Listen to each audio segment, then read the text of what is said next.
그리고 또 소유권을 주어라. 이건 미니홈피인데 요새 미니홈피 해보시는 분들은 알겠지만 내가 원하는 만큼 소유할 수 있고 공개할 수 있고 비공개할 수 있고 뭐 이런 게 있잖아요. 그래서 소유 효과의 영향으로 콘텐츠를 그 이상 무언가로 보이게 할 수 있대요. 아까 공개 비공개처럼. 그리고 또 다른 사람들에게 콘텐츠가 유포될 때 그 콘텐츠에 대한 책임감을 느끼게 한대요. 출처가 다 남잖아요. 요새 스크랩을 하면 누구 미니홈피에서 어떻게 스크랩을 했다. 그런 게 있기 때문에 이상한 글이나 뭐 예를 들어서 막 이렇게 요새는 음악 같은 파일을 그냥 올리면 안 되는데 그런 걸 잘못 해놓으면 자기가 그 사람이 책임을 물게 되잖아요. 그런 것처럼 불법 행위를 못 저지를 뭐 그런 거 말고도 여러 가지가 있지만 불법 행위를 할 수가 없고, 그리고 또 사람들이 콘텐츠를 제어할 수 있게 함으로써 어느 정도 권한을 위임한다 그래요. 그래도 어쨌든 불법이긴 하지만 요새 이렇게 원피스나 나루토를 보시는 분들은 알겠지만 블로그에 하지 말라는 짓을 꼭 해요. 저도 그걸 통해서 이득을 받고 항상 궁금함을 풀긴 하지만 그래도 어떻게 보면 하지 말라는 거기 때문에 하면 안 되는 거긴 하지만 그래도 해줬으면 좋겠어요. 어찌 됐든 간에 그런 것들을 이렇게 자기가 원하는 만큼 올려서 정보를 공유할 수 있고 그걸 통해서 뭐 평판도 쌓을 수 있고 뭐 그런 거 있겠죠. 그리고 또 사이트가 더 가족적이고 친근하게 느껴지기도 한데요. 미니홈피 하시는 분들 알겠지만 친구들과 평소에 만나지도 못하고 연락 잘 못하는 사람들과 이렇게 그런 웹에서 그냥 한 10초면 그냥 이렇게 방명록 쓰고 이렇게 사람들과 얘기를 나눌 수 있잖아요. 그런 것처럼 이렇게 가족애를 느낄 수 있다고 하더라고요. 그리고 또 이제 열정을 찾아서 정기적인 사용을 하게 되면 이제 열정적인 사용을 하게 되기 위해서는 이제 정서적으로 애착이 생겨야 된다 그래요. 그래서 어떻게 하면 그렇게 될지에 대해서 이렇게 뒤에서 설명을 해드릴게요. 그래서 이제 그러기 위해서는 이제 집단 지성을 이끌어내서 이제 기획을 해야 된다 그래요. 복잡 적응 시스템의 환상적인 세계래요. 최초의 행동이라고 사용자가 시스템에 콘텐츠를 입력한다 그래요. 레버리지 포인트가 어떤 거냐면 그냥 중간 지점에서 이렇게 어떤 게 맞을 수도 있고 틀린 것도 있고 하여튼 그 중간 지점 있잖아요. 그 중간 지점인데 누가 콘텐츠를 입력했냐. 우리 블로그를 예를 들면 우리가 이제 강의를 하나 쓰잖아요. 그리고 이제 이 강의를 써서 이제 이 강의가 괜찮은지 한번 이제 생각을 하게 되고 최초에는 그리고 그 다음에 콘텐츠를 걸러내고 이렇게 분류를 하겠죠. 이 부분은 좀 빼던가 아니면 좀 더 추가하거나 아니면 뭐 예를 들어서 지금 제가 강의하고 있는 이 소셜 웹이 김건 강의인데 막 공경용 씨 강의에 올라가 있고 이러면 안 되잖아요. 그런 것처럼 이렇게 한번 잘 돼 있는지 한번 걸러내고 분류를 하라 그래요. 그럼 이제 최초의 행동이 끝난 거예요. 최초의 행동 콘텐츠를 올리는 콘텐츠를 업로드하는 게 끝난 거예요. 이제 그 다음에 노출에 대한 건데 내가 이제 글을 올리면 이제 웹에 올라가는 거고 이제 어떻게 노출이 되는지가 관건이잖아요.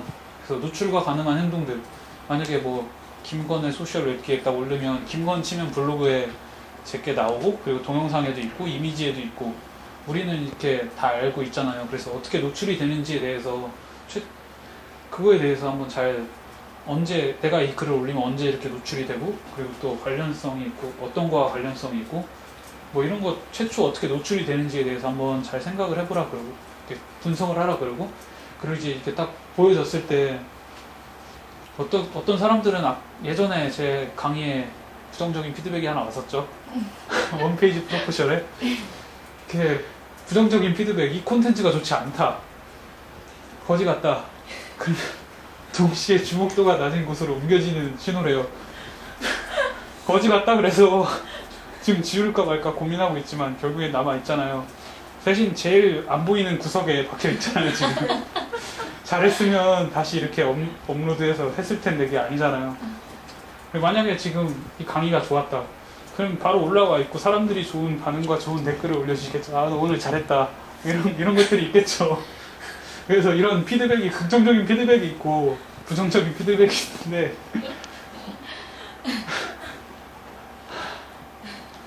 그래서 이런 것들을 통해서 사람들이 정기적으로 사용을 할 수 있게 열정적인 사용자가 된다 그래요. 이런 과정을 통해서. 그리고 이제 공유를 위한 기획인데 구전 효과를 얻을 수 있는 방법이라 그래요. 이제 열정적으로 사용하는 사람들이 이렇게 처음에 사용하기 꺼려하는 이 비인지자들이나 이 흥미를 느끼는 사람들에게 어떻게 하면 이제 이런 사람들에게 자기가 어떤 걸 공유하면서 이 정보를 좀 흘려주면서 이제 이 사람들을 이렇게 같이 사용할 수 있게 한다 그래요. 뭐 예를 들어서 뭐 싸이를 예로 들면, 야, 나 싸이 하니까 같이 싸이 하자. 이거 어떤 기능이 있으니까 우리 정말 쉽게 얘기도 하고 나눌 수 있고 정말 재밌다. 그래서 이렇게 시작하는 사람들도 있고, 뭐 예를 들어 게임이면 내가 게임 고렙인데도 아이템 주겠다. 그리고 내가 너 레벨업 하는 도와주겠다 하면 금방 자기가 쉽게 할 수 있으니까 사람들이 쉽게 참여를 할 수 있잖아요. 서로 공유를 하게 되고, 그럼으로 통해서 이렇게 열정적인 사용자들이 이런 사람들을 끌어들인다 그래요. 그리고 또 이제 그래서 우리가 공유를 왜 하는지, 자원이 부족할 때나 부족할 때 공유함으로써 더 많은 인간이 살아남았었대요. 옛날에는. 그러니까 옛날에는 혼자서 살아갈 수 없는 것처럼 여러 사람들이 서로 정보를 공유하고 뭔가 이렇게 나누고 이렇게 먹고 이렇게 해가지고 지금까지 이렇게 살아올 수 있었다 그래요. 그리고 또 자원이 풍요로울 때도 공유는 의미를 갖고 있대요. 내가 막 뭔가 이렇게 내가 많다고 다 좋은 건 아니잖아요. 돈 많은 사람들도 이제 다른 사람들에게 이제 같이 살자고 이렇게 기부하는 것처럼, 자기가 이렇게 많이 갖고 있다고 좋은 게 아니고 이렇게 같이 공유를 하면서 그런 공유들이 의미가 있다고. 그리고 또 다른 사람들과 비슷한 경험을 나누는 것을 즐긴대요.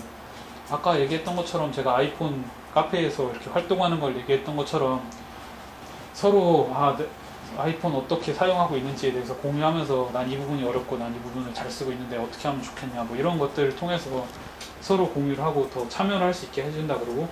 그리고 또 공유를 통해서 다른 사람과 애정을 당연히 서로 뭐 아무리 서로 모르는 사이여도 계속 이렇게 맞부딪히고 얘기하다 보면 친해지고 이렇게 애정이 생기는 게 당연한 거겠죠. 그리고 또 공유와 동시에 상대방과 호의주의를 기대하게 된대요. 내가 이렇게 이 사람한테 잘해줬으니까 이 사람도 나한테 잘해주겠지. 이런 것들이 공유를 서로 하다 보면 생긴다 그래요. 그리고 이제 두 가지 공유 형태가 있는데, 처음에 잠재적 공유와 이제 명시적 공유가 있어요. 잠재적 공유를 예로 들면, 이거는 내가 예를 들어서 오늘 2012년 영화를 딱 쳤어요. 근데 내가 평소에 받고 싶어했던 노래가 있는 거예요. 근데 근데 막상 2012년을 쳐서 딱 들어가 봤더니 낚인 거예요. 2012년은. 그런데 이 노래 내가 정말 받고 싶은 노래였는데 마침 있네 하면서 그 노래를 받으면 이제 그게 잠재적 공유가 된다는 거죠. 원하지도 않던 게 이렇게 공유가 되는. 그리고 명시적 공유는 자기가 진짜 2012년을 검색했을 때 2012년을 공유하는 사람과 이렇게 영화를 공유하면 그게 명시적 공유라 그래요. 그래서 목적을 가지고 공유를 하는 게 명시적 공유고, 잠재적 공유는 목적이 없이 그냥 생각 없이 갑자기 뭔가를 공유하게 됐을 때. 근데 이 책에서는 명시적 공유를 얘기하더라고요. 그래서 이거에 대해서 설명을 해드릴게요. 사람들은 뭘 공유하고 싶어 할까? 되게 자기가 뭔가를 믿고 있고 이미 알고 있고 믿고 있는 거에 대해서 그런 걸 공유하는 걸 좋아하고, 그리고 또 우리를 놀라게 만드는 것. 요새 이슈로 그리고 또 우리가 이미 알고 있는 것들을 설명하는 증거. 그리고 또 뭐 예를 들어서 그냥 예를 들어서 이번에 2PM 태계원 혈서랑 뭐 이런 혈서이 많았잖아요. 그런 것처럼 이미 알고 있는 그런 것들이 있는데 진짜 이 혈서에 대해 이미지를 한번 보고 싶고 어떤 애가 써서 보냈는지 진짜 궁금하잖아요. 이런 것들을 되게 알고 있는 사람은 공유하고 싶어 한다 그러고, 또 이미 알고 있지만 다른 사람들이 또 찾아낸 다른 가치, 그리고 또 이해를 더 쉽게 할 수 있게 해주는 유용한 도구들, 사진이나 비디오처럼 재밌는 것들, 그리고 또 우리를 멋지게 해줄 수 있는 것들, 이런 것들을 공유하고 싶어 한다 그래요, 사람들은.